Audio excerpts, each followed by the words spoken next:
अस्सलामु अलैकुम वरहमतुल्लाहि वबरकातुहू। अल्हम्दुलिल्लाहि रब्बिल आलमीन वस्सलातु वस्सलामु अला अशरफिल अंबियाइ वल मुरसलीन नबीना मुहम्मद व अला आलिहि व अस्हाबी अजमईन व बाद। मरीज़ की नमाज के बारे में जो बातें आपके सामने पेश की जा रही हैं, उन मसाइल में से एक मसला ये भी है कि अगर मरीज़ बैठ कर भी नमाज पढ़ने की ताकत न रखता हो तो उसे क्या करना चाहिए। बैठ कर के भी नमाज न पढ़ सकता हो तो ऐसी सूरत में वो क्या करे, वो किबला रू हो करके अपने पहलू के बल नमाज पढ़ ले। किबला रू हो करके अपने पहलू के बल नमाज पढ़ ले तो आला जंबिही, अपने पहलू पर यानी लेटे लेटे करवट की हालत में ही वो क्या करे, नमाज अदा कर ले। करवट ले, अब आप समझ सकते हैं कि करवट लेने की सूरत में दाएं करवट लेगा तो भी चेहरा किबले की तरफ हो सकता है, और बाएं करवट पर भी अगर वो मुड़ता है यानी बाएं करवट भी लेता है तो भी उसका चेहरा किबले की तरफ हो सकता है। बहरहाल दोनों सूरतों में उसके लिए नमाज पढ़ना जायज़ है, खा वो दाएं करवट लेटे या बाएं करवट लेटे। अल असल ये है कि उसका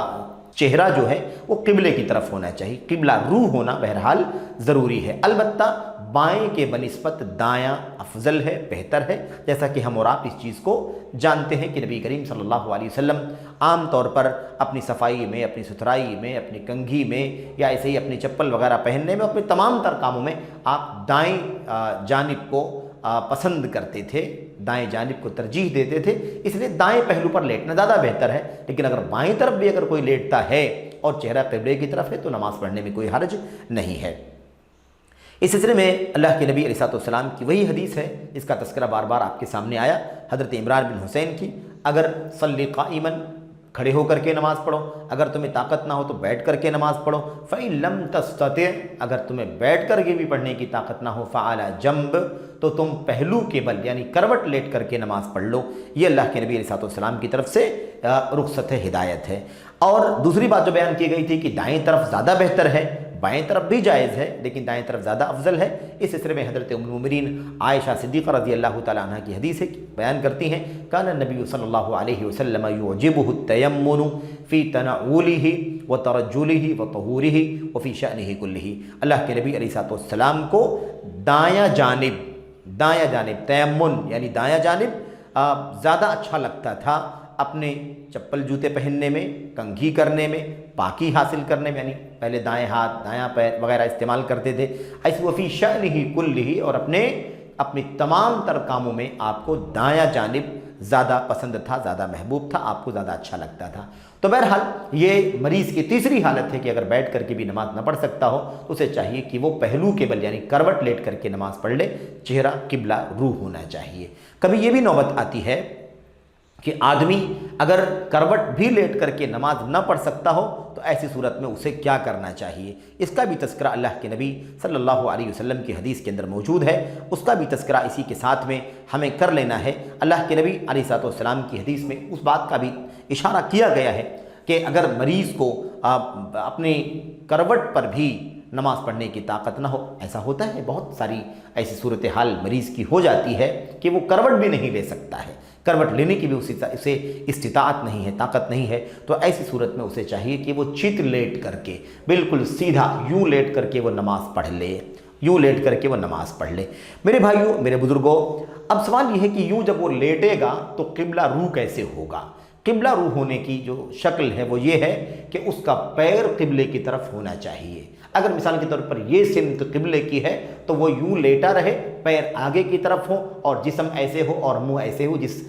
सिमत में या जिस डायरेक्शन में मैं आपके सामने बैठा हुआ हूँ इसी तरह से वो बिल्कुल सीधे लेट जाए, यानी पैर किबले की तरफ होंगे और यूँ वो लेटा हुआ होगा, गोया कि यूँ समझे कि वो क़याम की हालत में है और यूँ खड़ा है, क्योंकि उसे खड़े होने की, बैठने की, चित लेटने की यानी करवट लेटने की भी ताकत नहीं है, इसलिए वो चित लेट करके नमाज पढ़ेगा। अल्लाह के नबी अलैहिस्सलाम की हदीस में इस बात का भी तज़किरा है, फ़इन लम तस्तति फ़अला जंबिन, अगर तुम्हें करवट भी लेट करके नमाज पढ़ने की ताकत न हो तो नसाई की रिवायत के अंदर इस बात का इजाफा है कि अल्लाह के नबी अलैहिस्सलाम ने फरमाया, फ़इन लम तस्तति फ़मुस्तल्क़ियन, اگر تمہیں کروٹ لیٹ کر کے بھی نماز پڑھنے کی طاقت نہ ہو تو تم چت لیٹ کر کے، بالکل یوں سیدھا لیٹ کر کے نماز پڑھ لو۔ لا یکلف اللہ نفسا الا وسعها، اللہ تعالیٰ کسی بھی نفس کو اتنا ہی ذمہ داری دیتا ہے جتنا اس کے بس میں ہے۔ تو بہرحال یہ روایت نسائی کی ہے اور یہ روایت صحیح ہے میرے بھائیوں، میرے بزرگوں۔ اس لیے اب یہ کیفیتیں بن گئیں، 4 کیفیتیں ہو گئیں۔ اگر طاقت ہے تو کھڑے ہو کر کے، نہیں طاقت ہے تو بیٹھ کر کے، اس کی بھی طاقت نہیں ہے تو کروٹ لیٹ کر کے، اس کی بھی طاقت نہیں ہے تو چت لیٹ کر کے یوں سیدھا۔ یہ اللہ کے نبی علیہ السلام کی حدیث میں 4 صورتیں بیان کی گئی ہیں کہ مریض کو چاہیے کہ وہ اپنی حالت اور اپنی صورتحال اور اپنی صحت کے اعتبار سے وہ جو کر سکتا ہو ویسا کرے، اور جو نہ کر سکتا ہو اس کے بعد کی طرف منتقل ہو جائے استطاعت نہ ہونے کی صورت میں۔ تو بہرحال میرے بھائیوں، اللہ سے دعا کرتے ہیں کہ اللہ تبارک و تعالیٰ اگر اس طرح کی حالت کسی بھائی کے ساتھ ہے، کسی بہن کے ساتھ ہے، کسی مریض کے ساتھ ہے تو ہمیں اللہ تبارک و تعالیٰ کی طرف سے رخصت ہے، یہ آسانی ہے، ہمیں چاہیے کہ ان آسانیوں کا استعمال کرتے ہوئے ہم اللہ تعالیٰ کی عبادت کریں، بندگی کریں، لیکن بہرحال کسی بھی صورت میں جب تک ممکن ہو نماز سے نہ کترائیں، نماز سے دوری اختیار نہ کریں، بلکہ نماز کو حسب استطاعت ضرور ادا کریں، یہی کامیابی کا راستہ ہے۔ اور خاص طور پر بیماری کی حالت میں تو جتنا زیادہ اللہ تبارک و تعالیٰ ہمیں توفیق دے، ہمیں زیادہ سے زیادہ کوشش کر کے نمازوں کی اور دیگر عبادات کی، خاص طور پر فرائض کی پابندیاں کرنی چاہیے۔ اللہ سے دعا ہے کہ اللہ ہم سب کو خیر کی توفیق عطا فرمائے، آمین یا رب العالمین۔ والسلام علیکم ورحمۃ اللہ وبرکاتہ۔